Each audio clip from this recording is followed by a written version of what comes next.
Yo guys, welcome to the Zelda fiction. Today we are gonna see, what if Naruto got banished and unlocked his hidden potential through rage? Part 1. Huge shout out to GODYRICKZ for this story. If you end up liking this video, please consider subscribe, so without further ado, let's get into the video. The blonde-haired figure could be seen resting on the back of an adult silver-haired man, towards what looked like to be the gates of some kind of village. Judging by its imprinted symbol and the one that the duo displayed on their headaches, this was their village, their home. If someone known to the teenager could see his face right now, they would probably attack him, saying that he was trying to impersonate their friend and doing a really bad job, mainly because his cheerful personality and the all-time grin were missing, replaced by a cold and almost emotionless gaze, as the only thing you could get a read on him was the slight betrayed look. Present time. Hi no Kuni. Uzumaki Naruto, a 14-year-old boy, was currently rethinking or reviewing all his life up until now. He's being carried by his so-called sensei, Itachi Kakashi, after his defeat by his so-called teammate or best friend who tried to kill him in cold blood, Uchiha Sasuke. Teammate my face, and what kind of best friend would try to kill the one that until recently considered him a brother in all but blood? But that was not what was plaguing his mind. What he was now acknowledging was the fact that he was weak. Maybe it could be partly his fault, but he knew that he was never given the chance to get the proper teachings. Everyone always tried and succeed on failing and taking everything from him. Knowledge, power, manners, friends. He never had anything of this. This village was the reason for the how he currently is. The blonde didn't know that something in his mind until recently had been erased, though what he noticed was the fact that he could think clearly now. Something inside of him had snapped minutes later, after he woke up in the Valley of the End. Flashback. Rage. Rage was building up inside of him after he noticed the fact that he was all alone in the battlefield. Naruto immediately drew the conclusion. He failed. He failed to stop his brother and bring him back to the village. He failed because he was weak. After all the hard work, after all the hardships in his life and barely surpassing it, he was still useless. Hatred. His mind was working overdrive as he finally reached the main reason that made him this type of person. Brash, childish, weak. A certain fox was watching this, and at first he wanted nothing but to use the opportunity of the fragile mind of his vessel. But as he was about to start his plans, he felt something he hasn't seen in many years, which made him narrow his slitted eyes in curiosity and confusion, so he decided to hold what he was about to do. If someone had looked closer, several black markings on the back of his head and neck started glowing, trying to stop his train of thoughts, and the Uzumaki noticed the fact that something was trying to force him into unconscious, but with an insane roar, he pushed as much chakra he still had outside of his body, trying to get rid of this uncomfortable feeling. Ah. The ground beneath him cracked from the sheer pressure of the density of his chakra, as unknowingly the same black markings started to vanish. The ground shook and seconds later branches emerged from it, dancing wildly around him before they receded as nothing had happened. A true smile was plastered on his face before everything went black. Mindscape.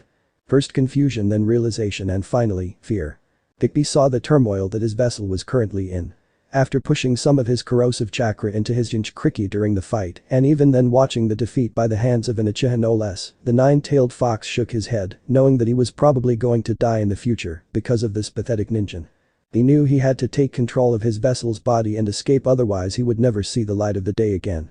Noticing the anger and build-up hatred in Naruto, he knew that this was his chance, but something held him back, and after noticing the restrictions placed on his vessel's mind, it only took few seconds to realize the original effects of the seals. Tampering mind seals that actually are connecting his brain to the body. Oh.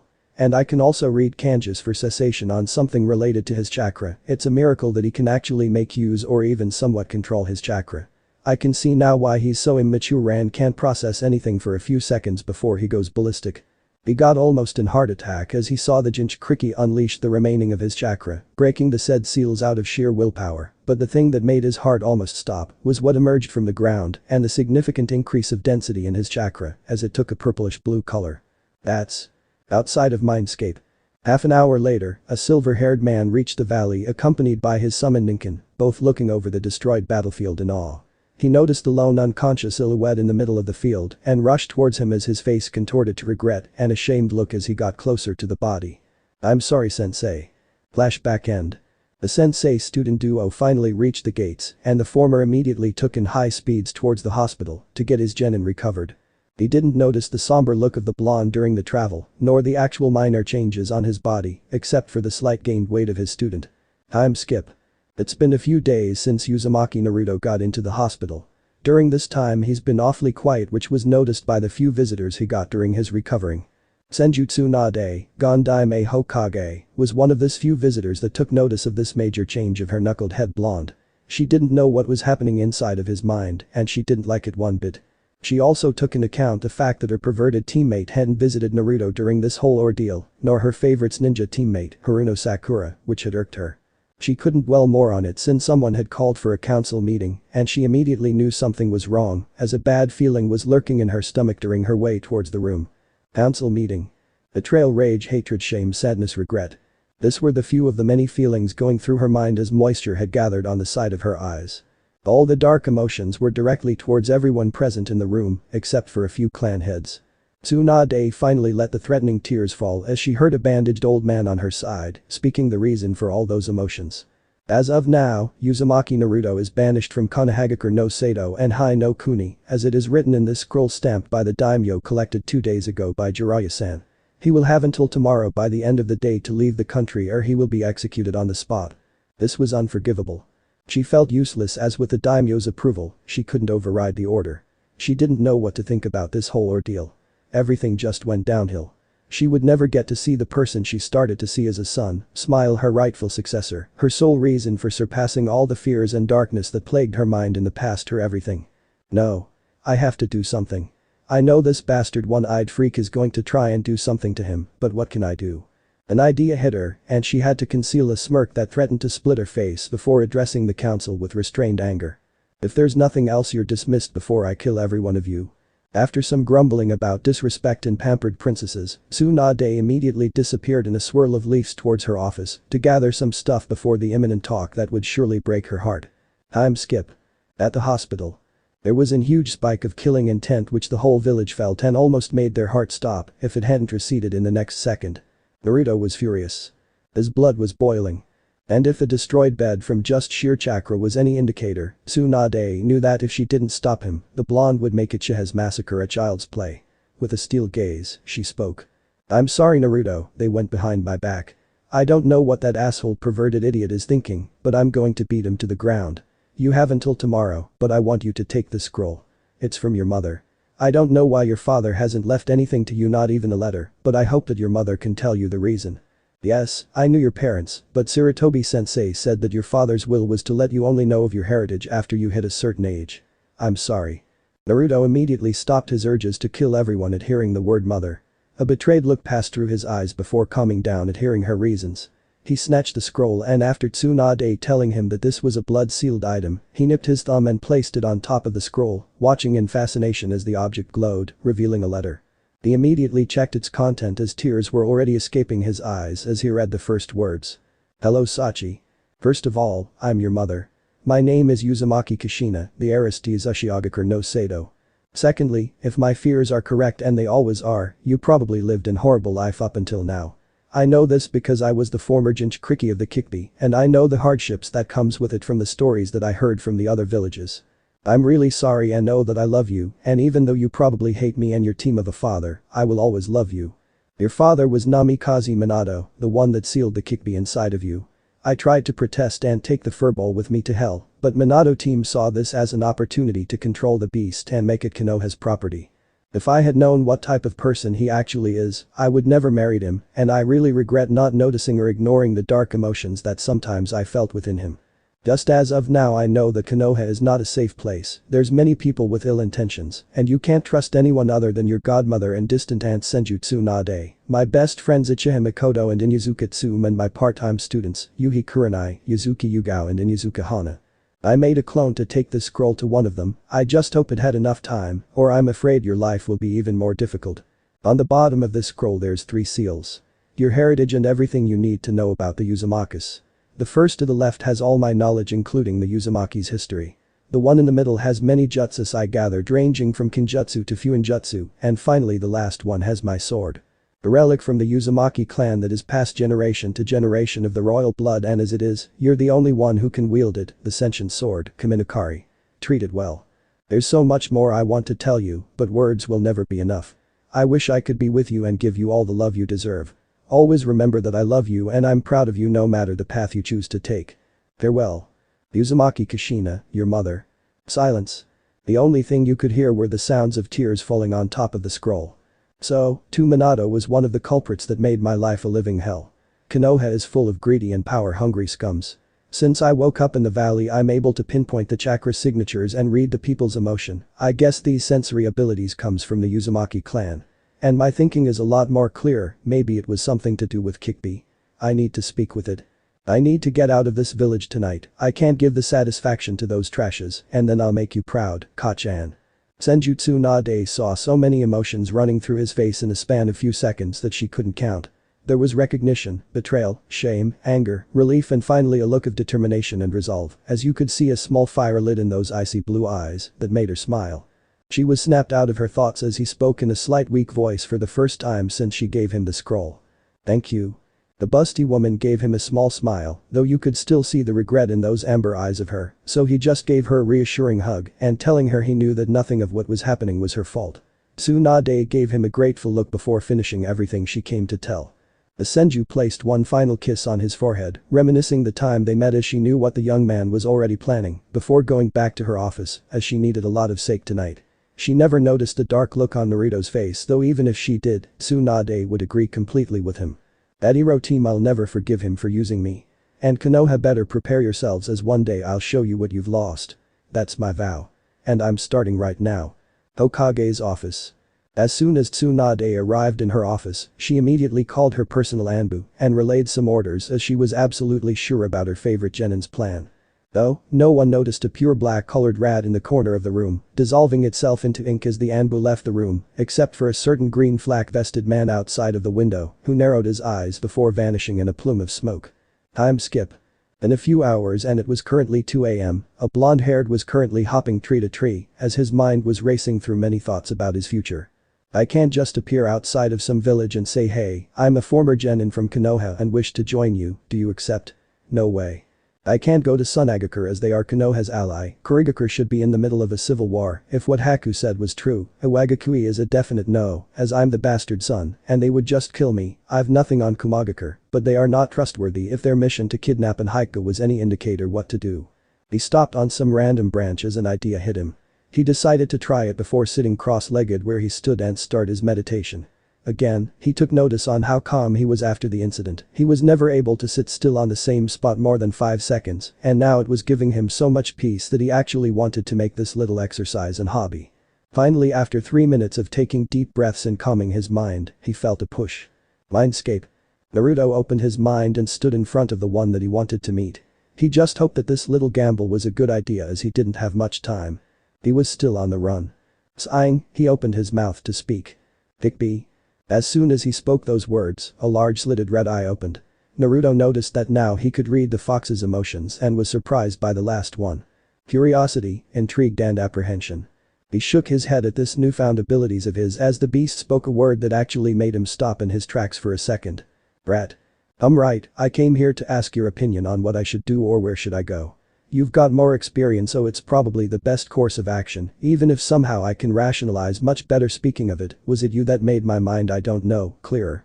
The giant fox looked over his vessel in interest. The intensity of its gaze didn't even make the little brat flinch, which actually slightly impressed him as this was a first. He decided to comply and humor him. You should lay low for now in some small country, or in case you find an hideout would be the best so you could train. When you spiked your chakra a few hours ago, you actually called upon my chakra, and I was able to see that you received some kind of scroll of your mother. My point is, if she gave you something worthy of using, you should train or learn whatever it is. Naruto was surprised. A little bit by the answer, though he was already planning to do exactly what he said after arriving to some conclusions about the other villages, but what made him surprised was the fact that the furball had truthfully answered without insulting him or making sarcastic comments. Kikbi must have read his thoughts. I'm only doing this to ensure my survival, fleshbag. Dawn. Thank you, Kikbi. Though you didn't answer my last question, I must ask, why are you slight apprehended?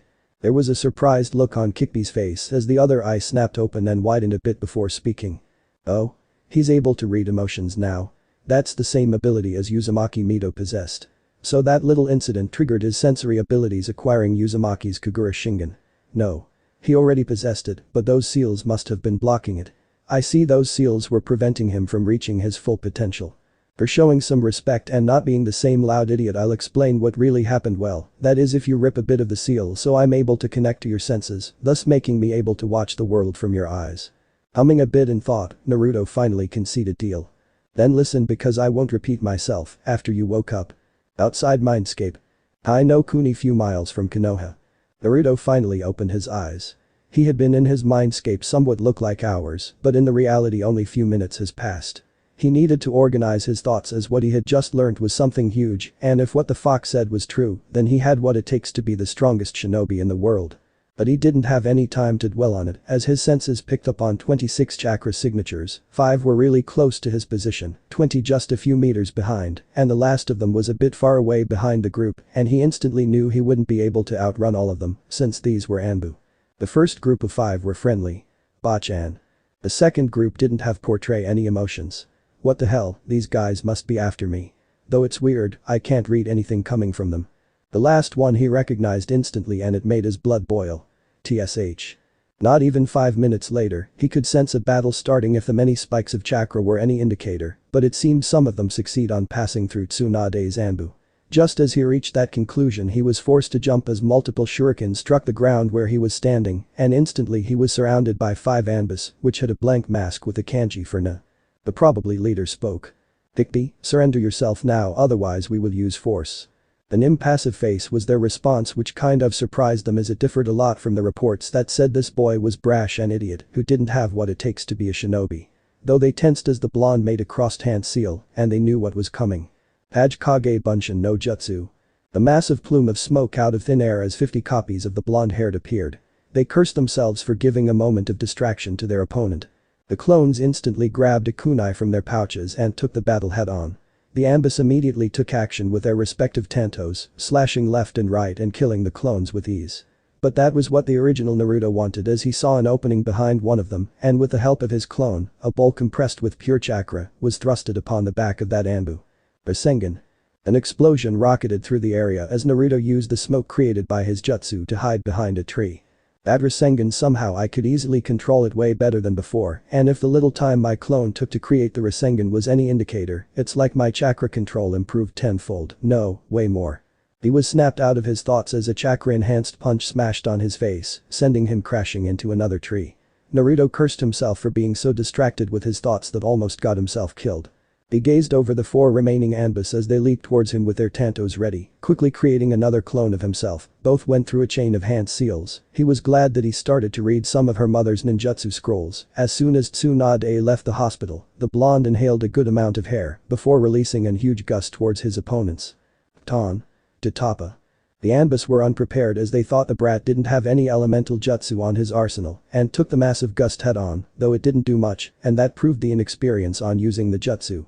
But that gave Naruto the time he needed. The Anbus tensed as they detected the massive spike of chakra and the insane bloodthirsty in front them, and they immediately knew that this battle took up a big notch as they saw a red chakra enveloping the blonde, a shaped red tail formed behind the former Konoha nin. Knowing what this meant, the 4 Anbus started going through their respective hand seals. Suiton. Mizurappa. Payton. Gaokakik no Jutsu. Payton. Housenkan no Jutsu. Brayton. Jibashi. The massive explosion caused by the multiple jutsus could be felt from miles away and the Anbus were taking deep breaths, mainly of relief, as the battle could have been totally different. But just as the smoke cleared they immediately went high alert as there was no body in the crater and as they were trying to come up with a good reason for this, 2 claws of pure red chakra were thrusted upon 2 Anbus' chest. They didn't even had time to scream. The remaining 2 Anbus including the captain had a look of horror as their emotions slipped for the second time and that was all it took as a red blur made itself known and the last thing they saw and heard were 2 condensed purplish balls of chakra and a deep demonic voice before they left the living realm. Don't underestimate me. Shui Rasenrangan. As the smoke from once again another explosion vanished, the same red chakra could be seen receding to the blonde's body before taking small deep breaths and again taking notice on how easily he could now control that form without going berserk and the fact that his body seemed a lot stronger and faster. The talk with Kikbi moments ago resounded in his mind and he now had to agree with everything he said as it was the only possible explanation. Alright, the nuisances are gone, let move. Rasengan. Boom. Another explosion that shook the entire field was heard as a figure with a tall and well-built, with fair-skinned back flipped out of the smoke originated by his jutsu.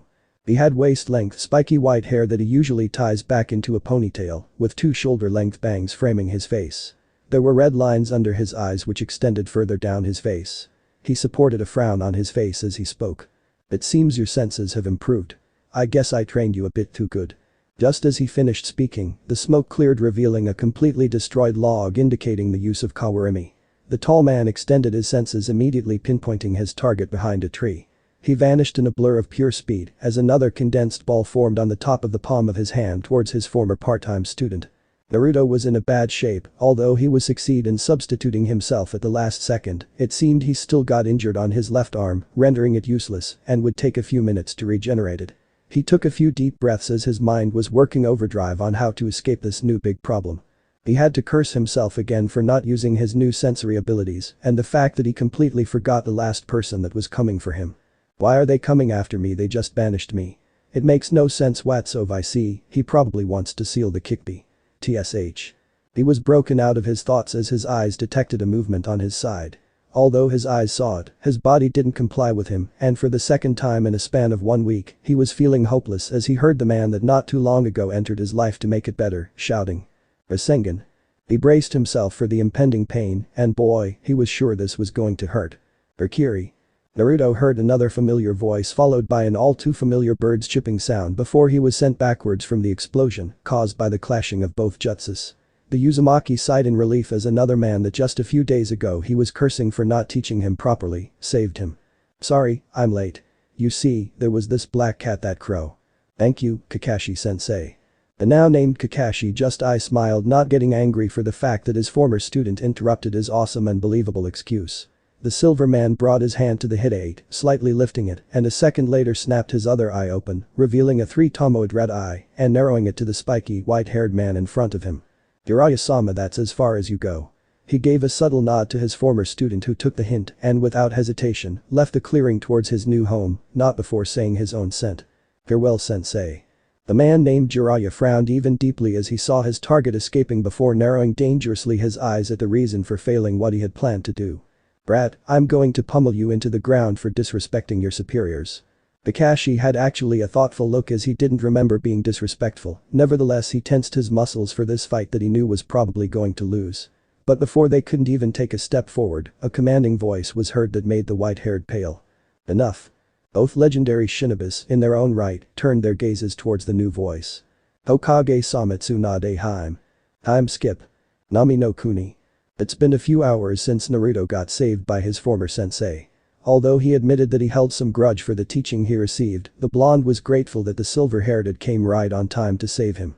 His arm had already regenerated as well as his body not too long after he left the battlefield. It kinda irked him to leave Kakashi alone, but it had to be done. There was no hit-8 strapped to his forehead, so he had no obligations. During the travel he had thought heading towards Yuki no Kuni, now Hara no Kuni, Koyuki Haim would probably welcome him with open arms, but then he remembered about a specific hideout he could use without problems. Zabuza's hideout. That name brought him many good memories and none of them were about his team, but a certain black-haired girl. Haku. Now that he could think straight with a clear mind, he could tell that the first woman he truly loved was the Hyoten user. She was the one that completely understood him. The pain, the loneliness, the value of precious people. They had instantly formed a bond. They spent the remaining days together before the imminent attack on the bridge. She was the first girl he had ever kissed even though he knew she was an enemy at the time, but he couldn't care less. It broke his heart seeing her die. If there was one thing his old self done well, were those few days with Haku. Stop brooding, you're making me sick. A demoniac voice broke him out of his thoughts. He took notice of the understanding and regret in his tone, but he put those thoughts to the side as he finally arrived his destination. Whoa, it's actually quite big. Indeed, the hideout itself had a good size. It was an isolated area which was perfect for his future training. For the first time during the trip, he let out a grin. This was perfect. The figure could be seen in the middle of several craters. A tall, well-built man, blue eyes and spiky blonde hair with jaw-length bangs framing either side of his face. He wore black armor with a distinctive white fur collar over a simple black suit. This armor is constructed from numerous metal plates, formed into multiple protective guards along his body. Beneath his shoulder armor he wore 2 bands on each arm. 2 pouches strapped to each leg. White bandages wrapped around his ankles followed by black sandals. Finally, strapped on his waist was a pure black-colored katana with a red and black yin-yang on the hilt and a fox demon engraved onto the blade, the Kaminakari. This was Uzumaki Naruto, now 17 years old. For the last 3 years he has been training relentlessly on every shinobi arts he could. Although in his childhood he only had a knack for ninjutsu, during this last few years, he discovered his insane talent for kinjutsu and fuinjutsu as well. But the one thing he has been working on since the day one was his Kekkei Genkai. Flashback. Naruto woke up on his new bed. He couldn't remember the last time he had such a nice sleep, though that probably was because of his new life. He was excited, and had he still been his old self, he would be jumping around and shouting about what he was about to do in case it proved right. Naruto calmly walked into the middle of his future no too big training grounds with a thoughtful face. "Hick, are you sure this will work?" There was a grumble he didn't quite understand before he heard the all too familiar voice that he would come to cherish in the future. "Just try it. Place your hand on the ground, concentrate and direct your chakra into it." Naruto did just that as he placed his hand on the ground, closing his eyes, and let his chakra flow through his body and directing it to the ground. Beads of sweat formed on his forehead as he has been concentrating for at least 2 minutes before he snapped his eyes open, and at that moment a medium-sized tree emerged right in front of him, much to his and his tenant's shock and awe. "So, I do really possess the famous Mokuton. But how can this be? I'm not Hashirama's descendant as far as I know. So, how can I have his Kekkei Genkai?" And that's probably because the Mokuton is not a normal Kekkei Genkai you're used to see. This involves the nature itself, I'm not really sure. Hashirama was always an idiot just like you in the past and had the same pure soul as you, so maybe the Mokuton has a probability even if it's very low to be unlocked on pure souls. Well, it doesn't matter. Naruto hummed a bit before replying, "Yeah, you're right. Now, let's get to training. I'll use my Kachan's advice right from the beginning as we can't waste any more time. Hajikage Bunshin no Jutsu." Flashback end. It's rare the times that he leaves the compound, except when he has to gather enough food to last for a few months. Talking about food, he had to reduce on his ramen meals per Kikbi's orders, as the beast explained that that was the main reason he was still short, even though his body had slightly changed after the incident.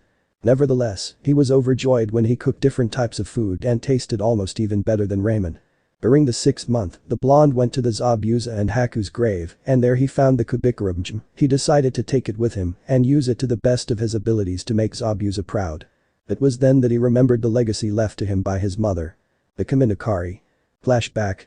We find Naruto sitting cross-legged on the ground a little bit far away from his clones, who were working on the basics of many shinobi arts, using the scrolls left by his mother. Right now he was gazing over the bottom of the letter given to him before he left Konoha. Pushing some chakra to one of the seals there, a plume of smoke exploded from the seal before revealing a beautiful pure black katana. Naruto could feel the intense power flowing through it, and weirdly it was like the sword was calling for him.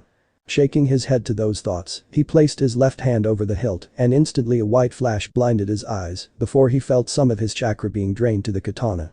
Is it changing? The black katana that seconds ago was just that, pure black, now had an engraved fox demon onto the blade. He immediately reached the obvious conclusion. It's reacting to my chakra. The fox is a dead giveaway. Indeed, young Uzumaki. The grave tone snapped out of his thoughts and the blonde immediately narrowed his eyes at the blade. "I remember now your ascension sword. You're right on that. Humo. It seems you're my latest disciple's offspring." Naruto stopped for a second hearing that response before answering Kachan disciple. Without missing a bit, it replied, "Indeed disciple. Up until now, only the Shodai Mei Ashira Uzumaki, was the only one capable of wielding me to my full potential and the one worth of me calling him master." The grin was forming on Naruto's face as he heard the last statement. But this was not his usual grin. This was almost a sadistic bordering bloodthirsty grin that sent shivers on Kikbi's spine and the Kaminakari's metal. Let's begin. Flashback end. It took almost a whole 2 years, but he's almost there. Kaminakari had been teaching the legendary lost art of the Heighten Mitsurugi, and surprisingly enough, it worked perfectly with the type of body that Naruto had. Speed and endurance. His taijutsu grew leaps and bounds, although it took a lot of time to master the Uzumaki's Hajish plus Yuzu style, but in the end, it was worth it. This style was all about speed, flexibility and precision. And was the precision part that took some time to master, as it was very similar to the Hikage sending bits of chakra through the fingers. Naruto took it to the next level, adding one of his elemental affinities. But that's a story for another time. Affinities. At first Naruto thought he would only possess Pton as his element, since the jutsu he used against the Anbus was made with relatively ease, but then he unlocked his Kekkei Genkai, Mokuton, giving him Suiton and Doton. So he just decided to get over with those annoying doubts and using a small piece of paper that came with one of the books called Elements and Affinities. Shape it to your will sealed in the scroll. So it came as a surprise when one of the parts of the paper wrinkled to a mini ball, indicating a very strong affinity to Raiten as well.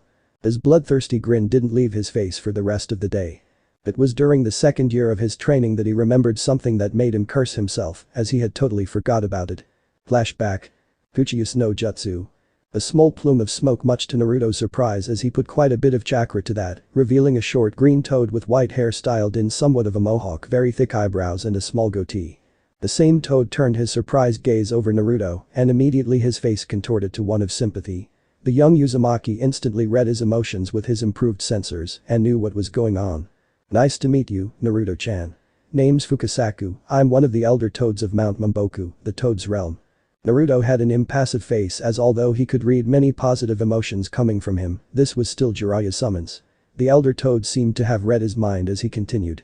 "You're probably wondering why you still can summon the toads. To make it short, Jiraiya is no longer our summoner, thus making you the official holder of the Gamma contract." His impassive face morphed into a surprised one, who wouldn't? This old toad has just told him that they dumped their first summoner. That was a lot to take in. "I guess you know what happened 2 years ago, then." The elder toad stroked his small goatee before replying, "Indeed. Tsunade of the Namekujin contacted us and explained the whole story. We are quite ashamed for Konoha that we swore to protect and Jiraiya-chan's actions. We've been waiting for you to contact us, as if we just appeared out of nowhere you would thought that we had ill intentions, so." Uzumaki Naruto, I, Fukasaku, one of the NIDAISENGAMA 2 great sage toads, declare you the official holder for the Gamma contract scroll when you become a Sennin, which will probably take some time, that is. But, we believe in you." There was a determined look on Fukasaku's face as he finished his statement. Naruto saw this and gave him a nod that said he was ready for whatever they throw at him, which made the elder toad inward smile. "We meet at last, Yajin no Ko." Flashback end. So for his last year, Naruto was apprenticed by Fukasaku 3 days a week, and the rest were used for honing, mastering and creating jutsus, as well as pushing his body even further with the resistant seals. He created many combinations with several toads, but the major boost in his abilities was because of the Senjutsu. It actually came very easy for him, maybe because of his Kekkei Genkai, but he didn't really care. He could almost activate his Sennin-do instantaneous. Almost. This natural energy gave both his ninjutsu and taijutsu an amazing boost. With it, he came up with several ideas for new techniques and recreate many others. He couldn't wait to try it out. The only thing he was in need was experience, even though the toads were good sparring partners, but he kinda missed have someone human to talk to. He didn't make any contact with Tazuna, Tsunami nor Inari. He loved them, but he just didn't want anyone to know he was there. If word got out, there would be many groups coming for him. Although he was very powerful, he couldn't take on multiple armies by himself yet. Present time. Nami no Kuni town. Uzumaki Naruto was walking by the town without his normal henge, no need for that, since today he would be leaving. His summons had gathered enough information about the elemental nations and the 5 great villages. He had shown some emotions when Garuspai, a spy toad, told him recent news about Sunagakur and their new Gondai Kizikage. Tsubaku no Gara. That was really surprising. His friend finally got acknowledged by his village, and maybe it was time for a little visit. The next one was Kurigakur, as it seemed the rebellion forces had won and consequently killed the tyrant Yondai Mizukage, Yagura, and consecrated Mei Terum Plus as the new Gondai Mizukage. This happened 1 year after Naruto started his training, so, right now, 2 years later, Kiri might be a good place to check out. There was not really any interesting news about Kumagakur. It seemed that with the Yondai Meirikage, the village has calmed down a lot when it comes to Kekkei Genkase. He might go there just after visit his friend, Gaara. The Wagakur has been moving a lot of his troops to his borders. There are rumors about them wanting to take revenge on Konoha now that they lost some allies because of their Jinchuriki. After word got out about the Kikbi's Jinchuriki being banished, Nami no Kuni and Haru no Kuni had cut all ties with the village, as Tazuna and Koyuki, the respective daimyos, were very close to that person. This was a huge blow to their economy that made the majority of their civilians tremble in rage, and a few shinobis shake their heads at the stupidity of the village and its people. There was a significant decrease of missions received, which made everyone worried. The newly instated Kizikage, Gaara, and the leader of Takigakur, Shibuki, also threatened Konoha, but didn't nullify or cancel any contracts between them, though there's a lot of tension. Hanahagakur. That soul name still leaves a bad taste in his mouth. But when he heard his spy about what happened to that village, he had to let a small smile grace his lips. Though, one could see the slight concern in those icy blue eyes. Ah-chan, Kurenai-sensei, Yuga-san, Hana-san, Tuchi-oji-san, Aim-chan, Iruka-sensei Kakashi. Naruto frowned. He couldn't leave his precious people nor his mother's students behind. He had to decide which village he would go to soon enough. Right now, he needed to head to Sunagakur to check on his friend. With that in mind, he was about to vanish in one of his elemental shunshuns when a puff of smoke in front of him alerted him.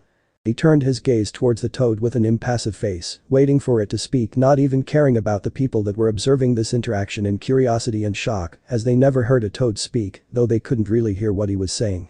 Naruto-sama. There's urgent news. Your friend Gaara, the Kazekage, was kidnapped.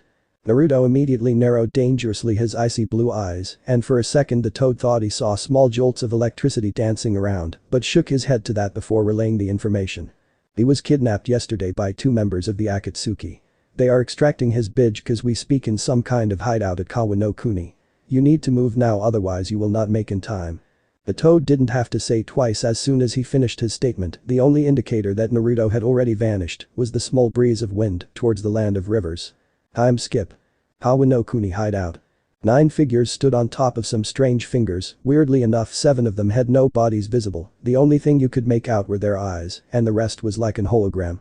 All of them were in deep concentration, as in the middle of them stood Gaara, as a strange red energy seemed to be coming out of his mouth towards the mouth of a strange statue, as a blue aura surrounded the Jinchuriki.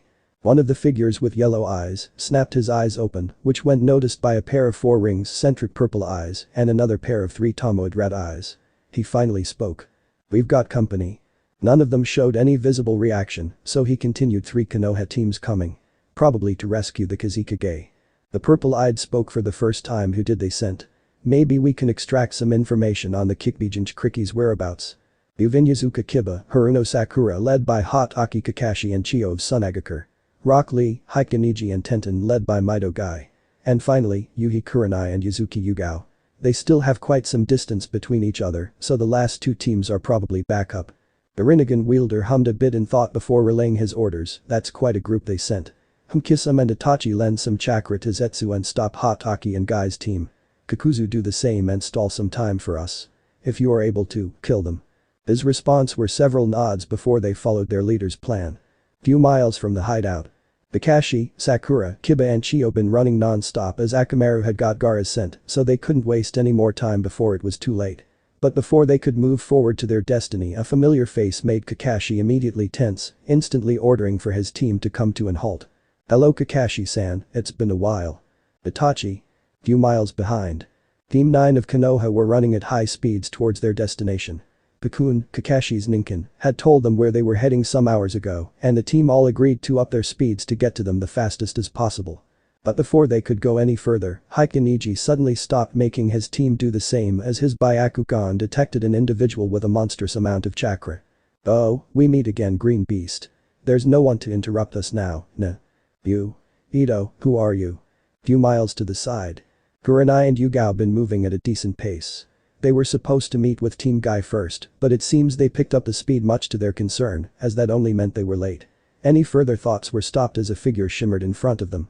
Their senses went high alert as they saw the black robe with red clouds. Gain Jutsu Mistress, Yuhi Kurenai, A rank worth of 3 million ryos. And Kenjutsu Mistress, Yuzuki Yugao, high A rank worth of 5,500,000 ryosa. That's quite a bounty. Bikuzu, former Jounin of Takigakur. Time skip. Kawa no Kuni. The figure was moving at high speed towards a certain location. His senses had picked up several familiar chakra signatures. Some had made his blood boil, but there were others that actually got him concerned, as they were getting weaker by minute. He pumped more chakra to his legs, vanishing in a yellow blur. Few minutes later he arrived, and using his almost perfect chakra control to suppress his chakra, what he saw shook him in rage as he saw a figure with familiar clothes about to finish a group that were kneeling on the ground exhausted. Without hesitation, he jumped out of the bushes as a swirling blue ball materialized on top of his palm as it kept growing by the second. Kurenai and Yugao were having a bad time. When they engaged the Akatsuki member, they were quickly able to get the advantage because of their impeccable teamwork, but everything went down after they supposedly killed him with one of their combinations. They let their guard down after the Kenjutsu Mistress plunged her sword through his heart, and it was all it took for the weird man to turn the tide of the battle. With an earth-enhanced punch, he broke Yugao's ribs, and after that 3 weird creatures came out of his back that made quick work with Kurenai. They were still able to kill 2 of these creatures, but now their chakra was running low, and they were exhausted, not counting the several bruises all over their body. They shared a small smile to each other as they knew what was going to happen. You fought well, even though it's not my original body, it still has 70% of my chakra. You would probably beat me if you knew about my secret beforehand. Both Kunoichis were shocked as they were about to get killed by a man that wasn't even the real one. They didn't know what to make of it, but nevertheless, it was a blow to their pride as a Kunoichi. The only black creature still standing on the side of the man leaped towards both of them as both of his thread arms started to get covered by lightning. Yugao pushed her body to the limit, years of working with Anbu paying off, and quickly jumped in front of one of her best friends, giving her a tearful smile over her shoulder. Goodbye Nai-chan. Kurenai watched in horror as her friend stood to take the blow for her, as her eyes moistured as realization hit her what she was about to do. This is the end, Raiden. Ken Cat. Time seemed to slowing down as both fists of the black creature that were covered with lighting was about to struck Yugao before a shadow loomed over them. Udamura Sengen. Buam. Bikuzu narrowed his eyes at the sudden voice and explosion, so focused he was at this new development that he never saw a black blur that passed through him. The last thing he heard was a click sound similar to of a hilt sheltering. Hide Mitsurugi Rick. Shai no Ko. A clean cut. Bikuzu's body split in half. No blood was visible on the newcomer's blade.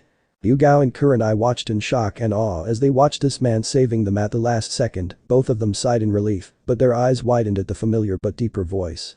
Are you alright Kurenai-chan, Yugao-chan? Both Kunoichis turned their gazes at the familiar voice, and their eyes seemed to widen even more if possible at the handsome man, as they took his features, shoulder-length blonde hair, icy blue eyes and 3 whisker marks that seemed to be disappearing. Wait whiskers. Naruto. Said man watched in amusement as both Kunoichis recognized him and raised his perfectly shaped eyebrow at the pink tint that formed on her cheeks. He put those thoughts for later as his face contorted to an impassive face before continuing. Although I would love to have a nice conversation with you, we need to move. We're already late. Without waiting for their response, 2 replicas of him materialized out of thin air at her sides and placed them on their backs. Ignoring their embarrassed protests, they went on their way towards their real mission. Time skip. Awa no Kuni Akatsuki hideout. The battle was already going on if the several craters and destroyed puppets were any indicator. The 3 of them immediately knew they were late and sharing a nod, Kurenai and Yugao who had been recovering, and thanks to the clones using Samirio ninjutsu, they recovered most of her wounds and had some time to rest. Went to help the group fighting inside the cave and Naruto ran towards the others and had to raise an eyebrow at the interesting jutsu someone was using far away as the space where a white creature was, seemed to be distorting. As he was running, Naruto closed his eyes in concentration and forming enhanced seal, he extended his senses. Itsuji Kagura Shingen. Not even 2 seconds later, his eyes snapped open and narrowed at the sky. Kakashi's chakra is deteriorating really fast, so that means he's the responsible for that weird jutsu. Kiba is being useless as always. Gotta hurry up. With that in mind, Naruto formed another hand seal, and his body exploded with lighting before he vanished in a sound of thunderclap. Haminari no Yugoki. With Kakashi and Kiba. One was breathing heavily and the other was shaking in rage. The former was cursing himself for not having trained this specific jutsu more often, as it required massive amounts of chakra just to sustain it, and now he couldn't do that as a certain brash and loud member of their group didn't shut his mouth. Come on Kakashi-sensei, he's escaping. For the 10th time, Kakashi sighed not even bothering to answer his companion, and instead gathered in huge amount of chakra on his eye, snapping it halfway open as his body was getting heavy and heavy by the minute. I won't fail this time Kamui. He narrowed his eye to the flying figure above him, and a second later the space where he was directing his gaze started to distort. The blonde-haired figure was having a really bad time. He had already lost one arm to the Ichibi no Jinchuriki, and now he had to deal with an unknown Jinkiken ninjutsu that seemed to suck everything to God knows where. As he was thinking how to escape the situation, the area around him distorted again, and he gritted his teeth as his remaining arm was sucked into the void ball.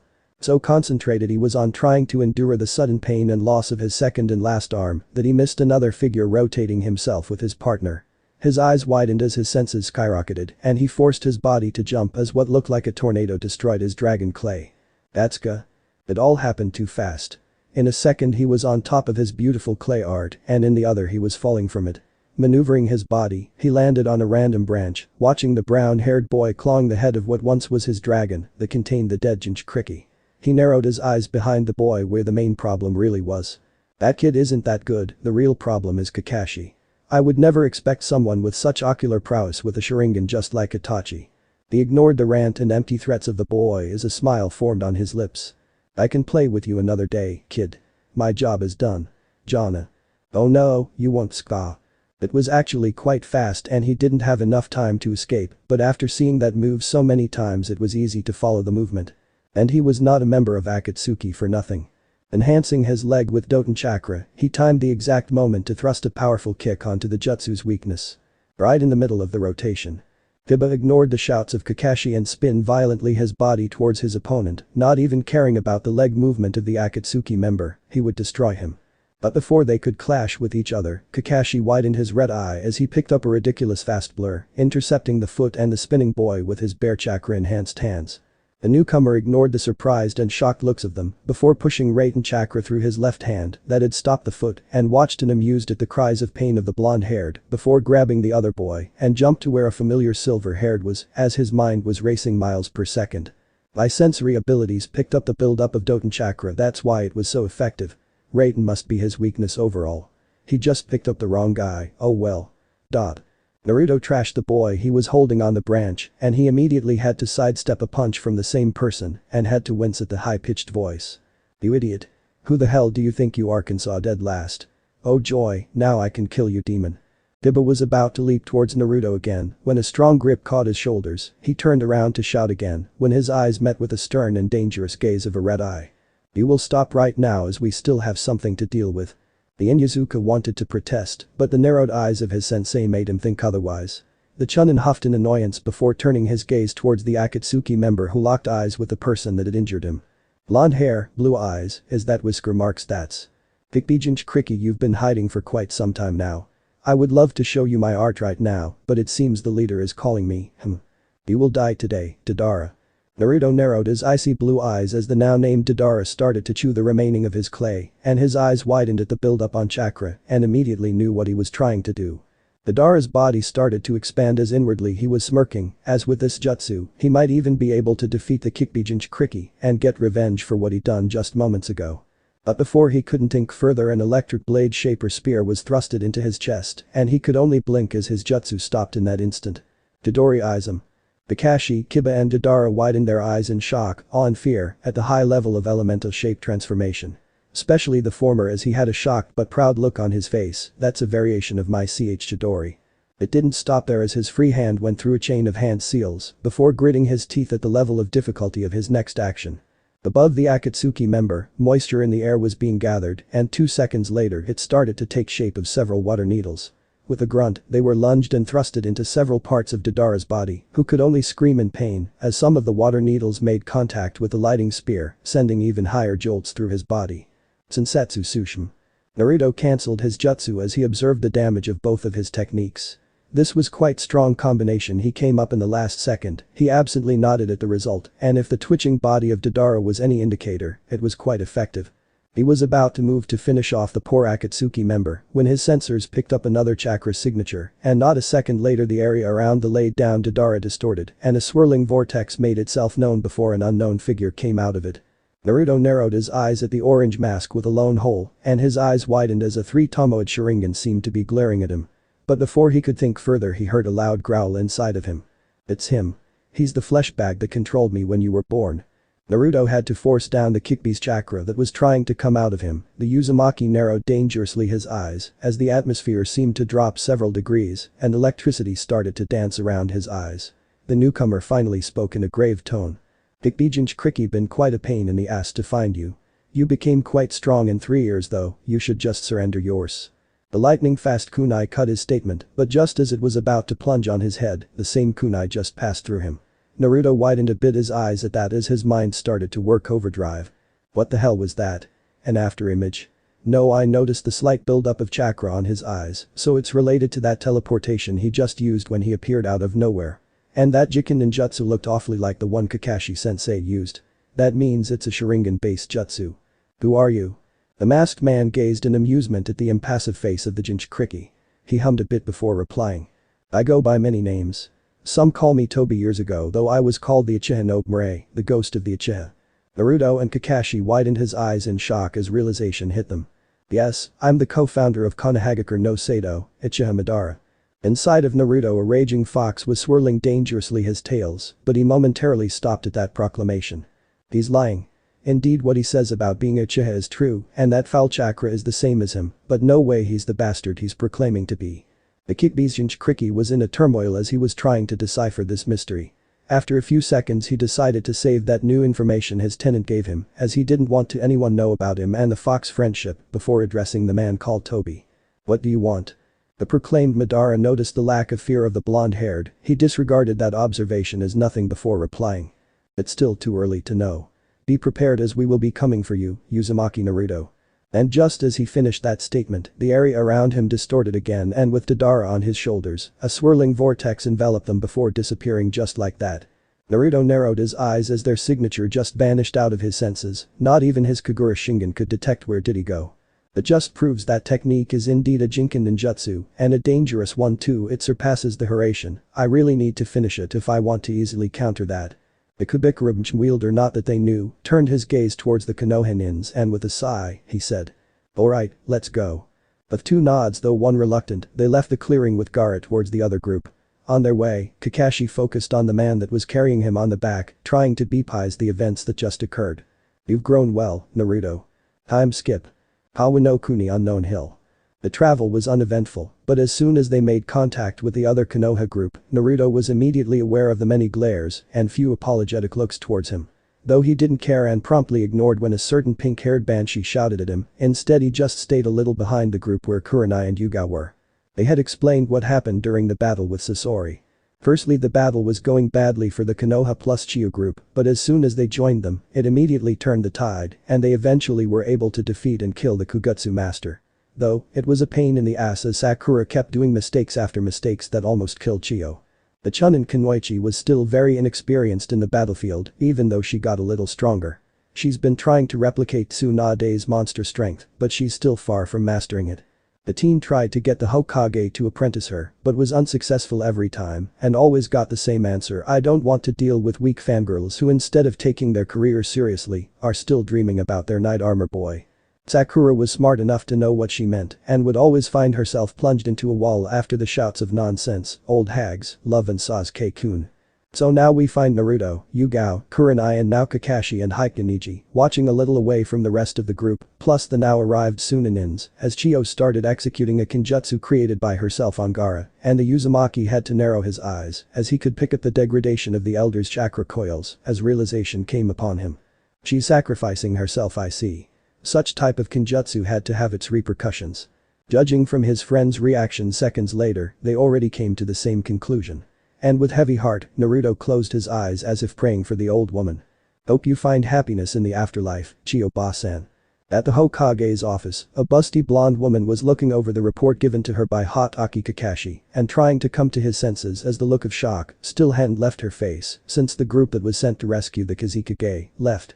The level that Naruto showed in that short amount of time was astonishing, and she had to agree with the former Anbu that this was probably just a small tip of a huge iceberg. She was proud that her favorite ninja had become such powerhouse, though there was another part of her that was worried and concerned because she knew this was going to backfire on her for some reason. She could feel it. There was a knock on the door, and that feeling suddenly skyrocketed, but she steeled her nerves, and with a grunt of acknowledge a person that she really didn't want to see entered the room, and now she realized what the feeling was all about. The person didn't waste his time with worthless greetings and immediately went to businesses.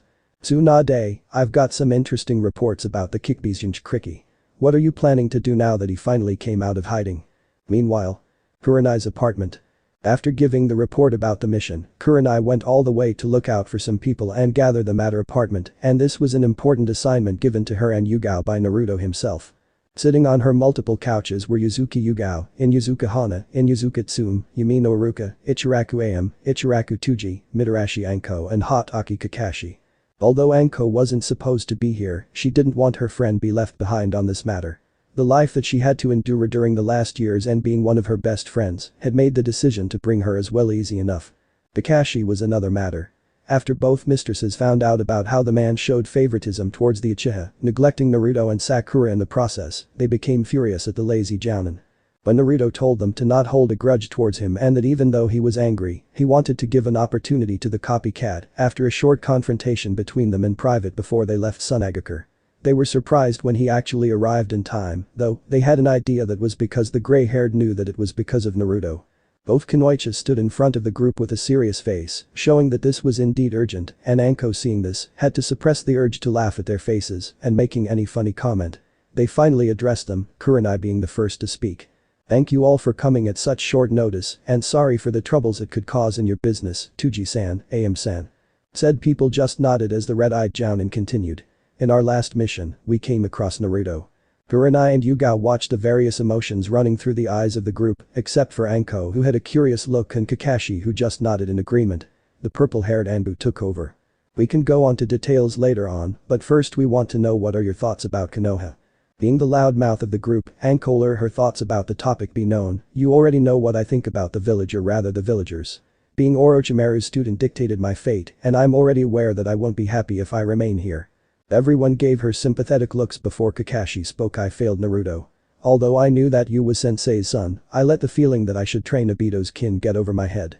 I've apologized and told him that I wished to make up for neglecting him. I want to be there for him, to support sensei's legacy. Iruka just gave a short answer that spoke volumes for how he felt. He's my little Itato. That was the same answer given by AM and Tuji, though the latter said Naruto was like a son he never had. Tsume and Hana let out a feral grin that unknowingly made the villagers shiver for some reason and told them that they wished to protect their best friend and sensei's son respectively so that they could confront Kushina when the time comes. After hearing everyone's reason, Kurenai let out a small smile before finally speaking. Fair enough, be prepared because in 2 months' time. Act 2.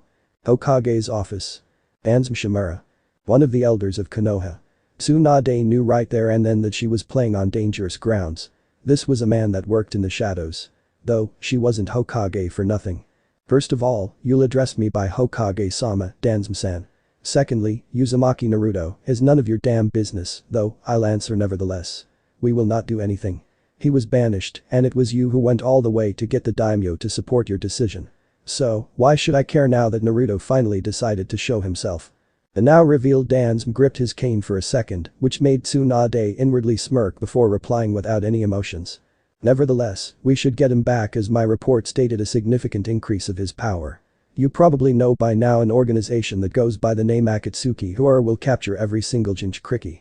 We can't let them have this type of power or they will wage war as soon as they succeed, and I have no doubt they will, since they have several S-ranked shinobis in their midst, Uchiha Itachi included. Without hesitation, Tsunade replied, some anger was heard in her tone, although you've some valid arguments, my answer remains the same. Now, get out or I'll ma. Bodies dropping on the ground interrupted her before standing up and narrowing dangerously her eyes at Danzum and the 5 Anbus with kanjis for no engraved on their masks, but that was a mistake as a second later her mind went blank.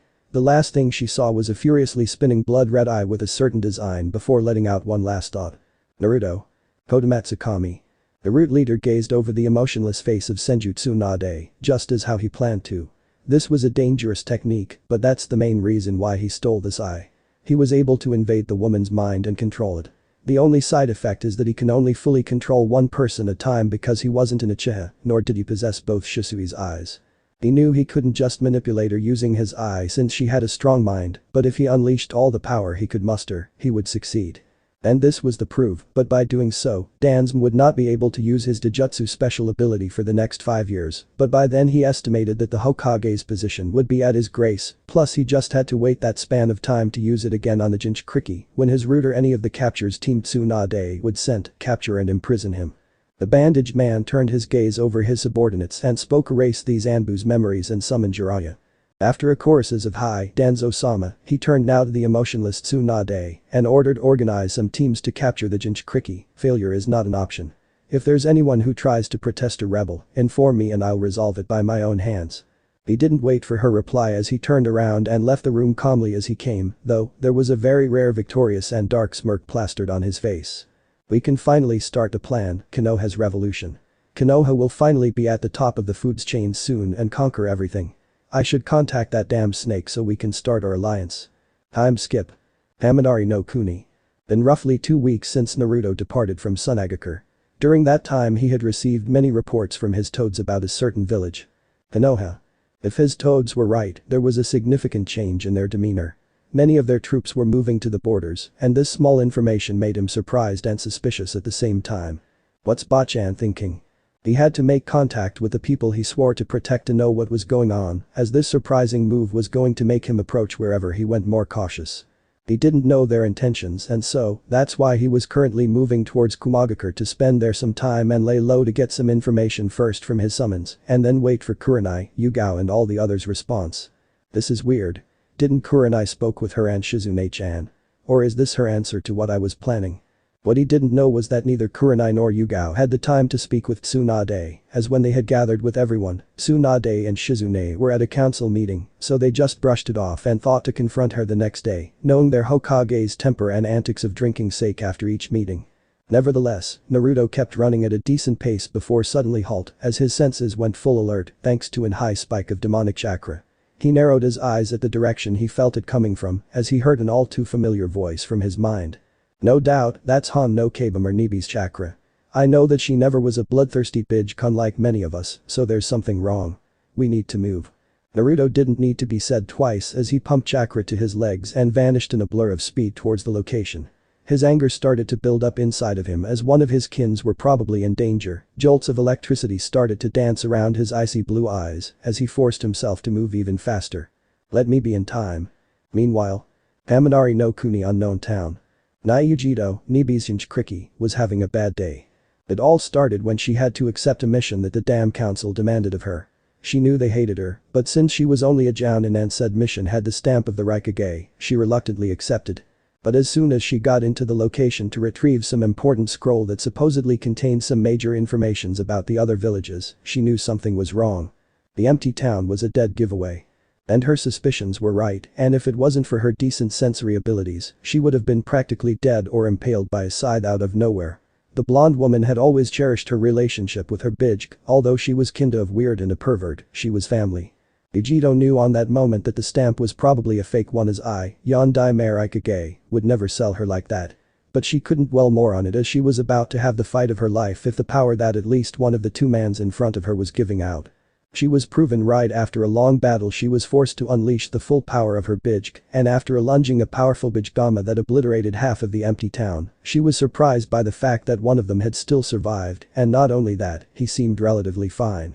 Author's note. I don't know how Haiden was able to survive a battle head-on with a bijk in the canon, even though he is supposed to be an immortal. But being the dumb he is, in my opinion, there's no way he was able to withstand a fight with a bijk where he doesn't even use any type of jutsu, except for the ritual stuff. Needless to say, he's dead or basically, his body just went poof after a bijgama. Hope you understand. Ikumo's jounin knew that this was going to be a difficult battle. Her body was exhausted from using such powerful technique as this was double-edged jutsu used for last resorts, but it seemed that she was outclassed, and her opponent knew that as he started to walk on her direction, seeing the Nibi's chakra receding. Ichido started to cough blood as she was on her knees because of the strain on her chakra coils, before the footsteps stopped a few meters in front of her. The unknown figure spoke Nibi's Kriki, not bad. You actually managed to kill my partner, though I could care less. He was annoying. Nevertheless, my job is done and you'll be dead in a few hours. She couldn't reply as she had to spit another gob of blood, not noticing the approaching threads on her way, but before it could impale the woman, a shower of electricity exploded from his body as a compressed ball of energy was thrusted upon his back, followed by an explosion. Raiden. Sanda Apk. The same explosion made Uchido snap out of his state before lifting her head, and to her surprise, she was being carried by an unknown blonde man. She blushed slightly at the contact and the small comment that Nibi made, but she quickly hid it because of the situation she was currently in, and so, she spoke. Who are you and what are you doing? The blonde man settled the woman on the ground some distance away from who he was able to note, an Akatsuki member, before locking eyes with the Jinchuriki. You can call me Naruto. I'm obviously here to save you as you're my kin, though you can't sense it as I'm able to suppress its chakra. I was on my way towards Kumo to spend some time there, but I felt a huge spike of chakra and had to come. Ichido narrowed her eyes at the information but relaxed as she detected no ill intentions and that he was speaking the truth. Before she could continue with her interrogation, they were rudely interrupted by some footsteps as the smoke cleared to reveal the same figure who seemed completely healed, but Naruto narrowed his eyes as he knew better. His chakra dropped. That should have killed him, no questions asked. What did he do? I've got no information on him apart from his name. I need to know what is going on. He was snapped out of his thoughts as the man spoke. Jinchuriki, it seems I'll be able to capture you as well. You gave Deidara quite a beating. The Uzumaki crossed his arms over his chest, an impassive face not giving any emotions before reply. Kakuzu, former member of Tokigakure. Before the now named Kakuzu could answer, both him and Naruto tensed as a new figure smashed on the ground between them, sparks of electricity dancing furiously around his body. Yujito let out a gasp at the newcomer as tears threatened to fall from her eyes. Kakuzu had now sweat falling from his head, and Naruto narrowed his eyes at the kanji for Yondai Mei Raikage on the figure's robe before smirking. The Raikage narrowed dangerously his eyes at the Akatsuki member, already knowing what probably happened, ignoring the other man that was standing besides Yujito. His voice spoke volumes on how much he was restraining his anger. "You'll die for what you've done to Yujito-chan." In a blink of an eye, he was standing in front of Kakuzu, who had widened his eyes in shock as a massive arm splitted his head from his shoulder. Blood exploded from his body. "Ariato." Raikage let out a deep breath as the electricity stopped flowing around his body as he walked towards the two Jinchurikis. He noticed the narrowed eyes of the blonde man, but before he could ask, his body tensed as the temperature had risen out of nowhere. He turned around just to see a wave of fire that was already in front of him. "Pain. Zikoku."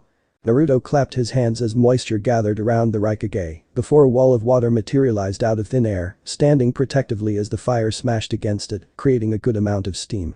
"Suiton. Sujin Heki."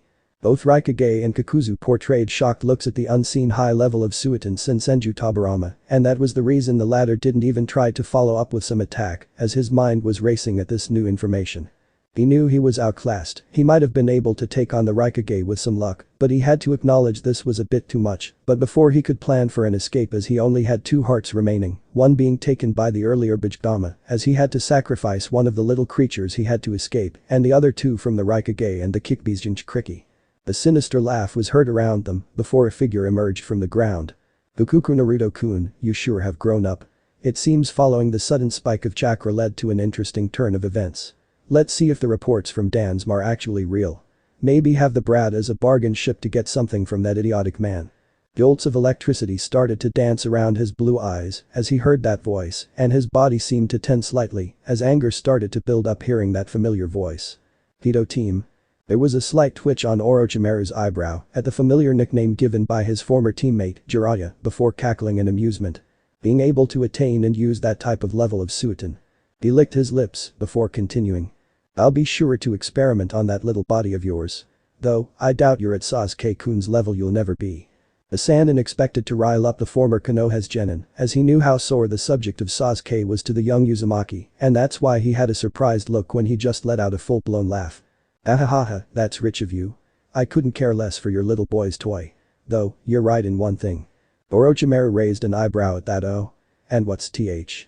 He wasn't able to finish as a fist was thrusted on his stomach and his eyes widened as lightning covered that hand, and a second later he gritted his teeth at the high jolts of electricity sent throughout his body. "I'm way out of his league, Raken." He jumped backwards as soon as he noticed the person that he hit turned into mud before narrowed his eyes as the same person emerged from the ground. "Raikage-sama, I'll take care of Orochimaru."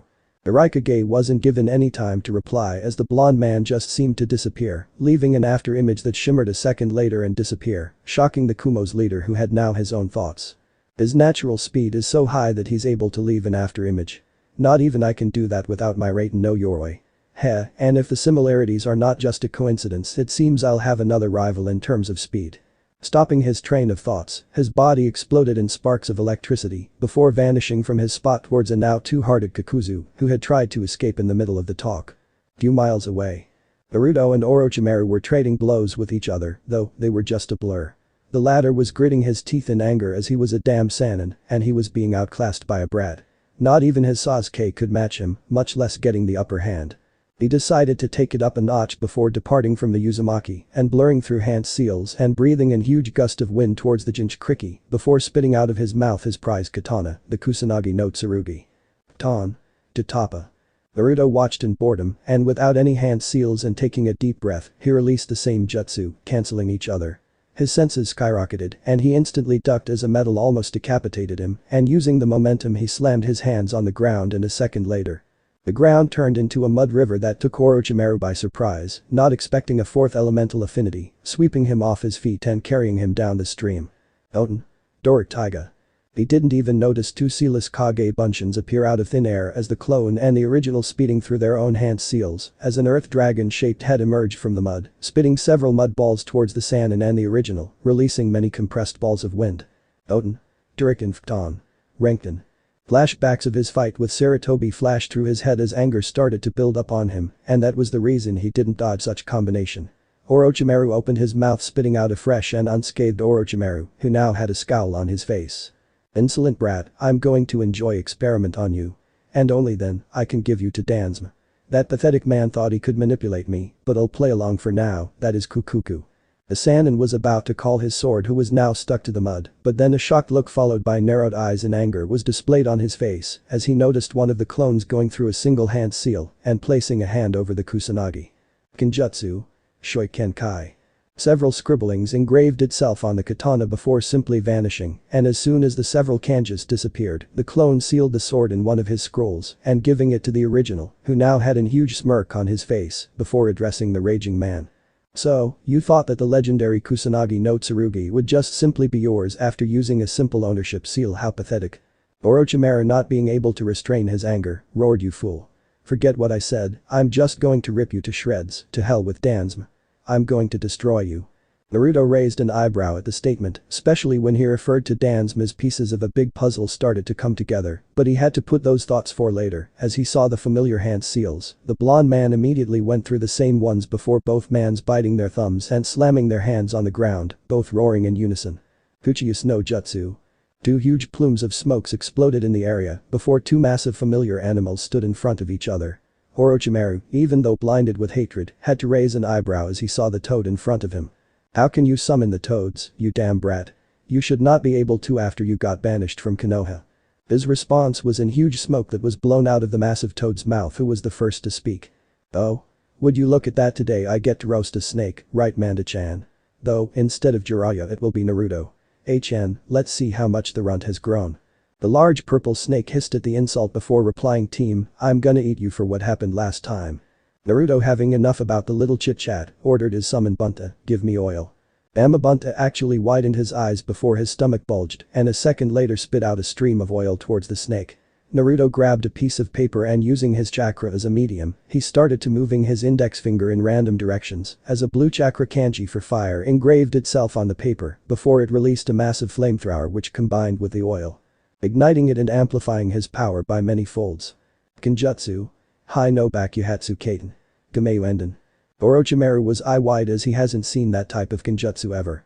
He read about the legendary Uzumaki Naruto, who was able to do the same thing and much more, and it seems this brat attained the knowledge on how to do it. He didn't need to relay any orders to his summon, and proof of that was when Manda, using his agility and speed, escaped the wall of fire. Orochimaru jumped out of Manda's head, giving him a subtle nod before going through a chain of hand seals, puffing his chest, the Sannin release a huge ball of fire towards Naruto. Kaiten. Gakukik no Jutsu. Naruto had already pinpointed Orochimaru's chakra, and after puffing his cheeks, he breathed a stream of water which collided and nullified the ball of fire, creating a small amount of steam. Suiton. Mizurappa. The blonde Uzumaki and Gamma Bunta narrowed their eyes at the smirk on Orochimaru's face, and was at that moment that a thought of realization hit their heads. Shit, the damn snake. The ground shook itself, and not a second later Manda exploded from the ground behind Gamma Bunta, who was cursing himself from his stupidity. The snake had already lunged himself towards the toad with his jaws wide open, a purple liquid was visible dripping out of his mouth, and realization came upon them. Poison. Gamma Bunta had his eyes widened, and Naruto didn't waste any time, and without hesitation, he clapped his hands, intertwining his fingers that made Orochimaru, who was watching in amusement at his certain victory, widen his eyes in shock at the familiar seal. Impossible. It can't be. And true to his fears, several thick branches emerged from the ground beneath the snake at tremendous speeds which quickly encircled around his body before he could bite the toad. Mokuton. Shiten Goku. Naruto didn't waste this opportunity and rapidly placed his right hand on the hilt that was strapped on his waist before blurring in pure speed. Manda had a look of shock and fear as he saw the legendary Kekkei Genkai. He immediately tried to dispel himself back to his realm, but his eyes widened when he wasn't able to. A hit of realization came upon him as he gazed over the branches imprisoning him. Damn you, Orochimaru. That was his last thought as he watched in fascination the several black and blonde combined blurs all over his body. He idly noticed the black sword and the style the little runt was using and had to appraise at how flawless he was dancing before he finally heard a click of a sword sheltering, and a second later the snake's body was, literally, dismembered. Itsurugi Rick. Shai no Adori. Splash. Orochimaru widened his eyes in shock and actually fear as he heard the name the brat murmured his technique. He had tried and tried to acquire the knowledge of the legendary and lost arts of the heightened Mitsurugiric that the Shodai Yuzukage was so famous for, but he couldn't even get a simple glimpse of said arts, and now this he just stood there too shocked as the same style destroyed his first and last personal summon. The last thought made his blood boil, although he wasn't one for feelings, he had always appreciated having Manda as a backup, one that never has failed him, and now watching this brat killing him in cold blood made him downright furious. He couldn't even experiment on the snake's body to augment his knowledge of its poisons, as what was left of its body was now being destroyed by the same tree branches. He didn't even notice Gamabunta dispelling itself after giving some appraising words to his summoner before he finally addressed him, anger visible sipped in his tone. "Brat, mark my words, I'm gonna kill you. But first, I'll make you suffer, killing all your loved ones in front of you after they get raped from every single sound shinobi I have. I'll have my vengeance, remember that. As soon as I get Sasuke-kun's body, I'll come after you, you insolent piece of trash." Naruto held an impassive face as he heard the Sannin rant. He knew Orochimaru was a powerful foe, but he lost himself with petty ideas such as acquiring immortality and never tried to surpass a certain level he had long reached. He wasn't on his prime, and even with all the experiments he did on himself, Naruto dared to say he was probably the weakest of the Densetsu no Sannins. He watched in amusement as the snake user's body turned into mud and disappeared out of sight and almost out of his amazing sensors before taking a deep breath and walking towards the location where another fight had took place and had already finished, and it seemed as if the Raikage had came out on top and if his sensory abilities were right, and they always were. The Raikage didn't have too much trouble, though, judging from how Kakuzu's chakra was before he left to fight Orochimaru, he wasn't expecting less. Naruto knew now the implications of having Orochimaru have the knowledge of him possessing the legendary Mokuton, but the situation called for it. He wasn't going to let Gamabunta die. Although the currently Toad boss was Minato's personal summoner, the Toad had warmed up to his heart and had always treated him nicely after he told him what happened after the banishment. He wasn't worried about letting the knowledge of having the Mokuton out, not in the slightest, but it's probably going to give him much unneeded attention, and he had to be even more aware now that he knew Orochimaru and Dansum apparently were working together, if what the Sannin said was any indicator. Haminari no Kuni unknown, now destroyed, town. Raikage was standing beside Yujito, watching as the newly arrived team glomped on the Nibi's Kriki. He was having other thoughts as his mind was still on the young man that had saved his surrogate daughter, and judging by the emotions running on her eyes, she too was in a turmoil. One red-haired Kunoichi that was still crying in relief spoke, "We need to go, Raikage-sama. Yujito-chan might have internal injuries." It was a busty blonde-haired that replied coolly, doubtful. "Nibi has probably healed her. It was probably due to the strain on her chakra coils of having released the complete form of her Bijk and using its ultimate technique when she's still inexperienced." Everyone tensed as they didn't even sense the person until he spoke a few meters behind them. The three chunins, a busty blonde-haired, a red-haired Kunoichi and a white-haired man, draw their tantos and narrowed their gazes at the new intruder. But before anyone could take initiative, Yujito spoke in a rather urgent voice. "Stop. He was the one who saved me." Everyone relaxed, albeit still aware of any attack should the newcomer think about it. It was the Raikage who made himself known in his familiar gruff voice. "Although I appreciate you saving Yujito-chan, I have to ask, what are you doing in Kaminari no Kuni?" Without missing a beat, Naruto replied with an impassive face, "I was actually heading towards Kumo." At this, everyone narrowed their eyes in suspicion. "I've been banished from my former village, Konohagakure no Sado, 3 years ago, and decided to travel through the elemental nations before settling down." At this, everyone once again relaxed, though, the Raikage hummed a bit for a few seconds and spoke, "Alright, you can come with us. Though, you have to understand that you'll be under watch of my Anbu during your stay. We'll talk later on about some important stuff, and I might have an offer for you if you pass a certain test, that is." Yujito and the rest groaned, already knowing what type of test he was talking about. Naruto simply dumbly nodded his head before someone decided to speak her thoughts. "You should ask the Raikage to let you watch him over instead of his Anbus, so it will be less paperwork for him as you're strong enough and able to protect yourself." Now, this was interesting. Yujito was surprised at the very rare valid argument that her partner just said instead of the usual perv. "And then you can finally kidnap him, bring him over to your bed and ravish." Yujito didn't even answer as she immediately cut her link with the damn perverted cat. She couldn't believe she had thought that finally Nibi had come to her senses, but it seems it will only be when hell freezes over. Needless to say, the whole travel back to Kumagakure, Yujito was fighting a massive blush that had spread on her face, as somehow her perverted partner was able to send mental images about his blonde friend, ignoring the knowing looks her team and Raikage were giving her. Meanwhile, Bird headquarters. Dansum Shimura was looking over a scroll that recently arrived from a certain snake.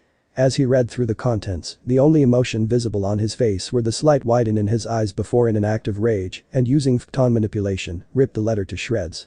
Damn you kickby brat, to think you would be able to somehow release the seal I implanted on so many years ago.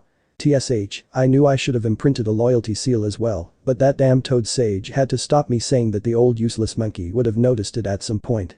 Now that damn blonde idiot awakened his Kekkei Genkai, I didn't even know it would be Mokuton, such weapon cannot escape.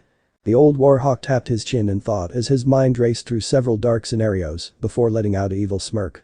Yes, maybe Wagakure would be up to some petty vengeance, those damn fools might be able to weaken him and then I can retrieve him. I shall lay low for now, it's time to know where some of my Shinobi's loyalties lies on, this should be a nice test. The end. So how was this part, I hope you like it. And if you like it, share this part with your friends and like the video too. And don't forget to subscribe our channel for daily awesome fanfiction. Okay, it's time for me to go. Bye bye.